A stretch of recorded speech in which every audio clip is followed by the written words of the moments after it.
अस्सलाम वालेकुम दोस्तों, उम्मीद है आप सब खैरियत से होंगे। आज फिर से आपके लाया है आलू के पकौड़ों की बहुत मज़ेदार सी रेसिपी। तो उसके लिए हमने ले लिया है 1.5 कप बेसन।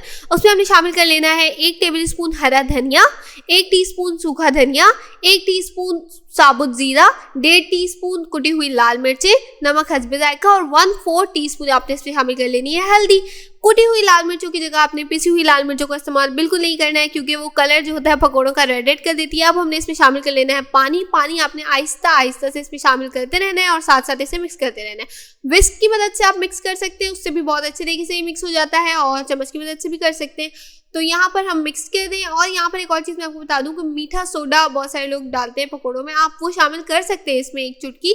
लेकिन उससे क्या होता है कि पकौड़े नरम हो जाते हैं और बहुत ज़्यादा फूल जाते हैं, तो खस्ता नहीं रहते।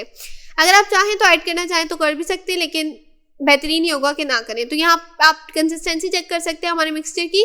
बहुत अच्छे तरीके से हमने इसे बना लिया। अब हम इसे साइड पे रख देंगे, और जो आलू है वो आपने इस तरह से गोल गोल पतले पतले काट के रख लेने हैं और पानी में डिप करके रखने हैं, क्योंकि आलू फौरन काले होना शुरू हो जाते हैं। पानी में डिप करने से आलू काले नहीं होते। तेल हमने चढ़ा दिए चूल्हे पे, तेल को हमने गरम कर लेना है मीडियम फ्लेम पे, और गरम तेल के अंदर पकोड़े इस तरह से हमने शामिल कर लेने हैं आलू डिप करके बेसन के अंदर।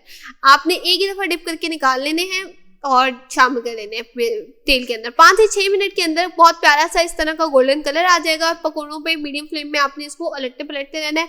जैसे ही इस तरह का कलर आएगा आपने उसे उतार लेना है चूल्हे से। और यहाँ पर आपके जो आलू के पकौड़े हैं वो बहुत खस्ता, बहुत मज़ेदार से बनकर तैयार हो चुके हैं। उम्मीद है आपको रेसिपी पसंद आई होगी। रमज़ान की बहुत ही क्विक रेसिपी, आप इसे मुख्तलिफ चटनी के साथ अफ्तार पार्टीज़ में अफ्तार में सर्व कर सकते हैं, और ये बहुत ही मज़ेदार से होते हैं, खस्ता होते हैं। हम एक पकोड़ा आपको तोड़कर दिखा देते हैं कि अंदर तक कि किस तरह से कुक हुआ हुआ है, और बेसन भी इसके ऊपर जो कोटिंग है वो भी बहुत अच्छे तरीके से कुक हुई हुई है। ये देख लीजिए जनाब, बहुत मज़ेदार सा हमारा पकोड़ा तैयार है। उम्मीद है आपको रेसिपी पसंद आई होगी। अगर आपको रेसिपी पसंद आई है तो इस वीडियो को लाइक करें, शेयर करें, हमारे चैनल को सब्सक्राइब करना ना भूलिएगा। और अगर आपको इस रेसिपी में कोई भी कमी पेशी लगे तो कमेंट सेक्शन में ज़रूर उसका इजहार कीजिएगा। अब मुलाकात होगी आपसे नेक्स्ट वीडियो में, तब तक के लिए अल्लाह हाफिज़, दुआ में याद रखिएगा।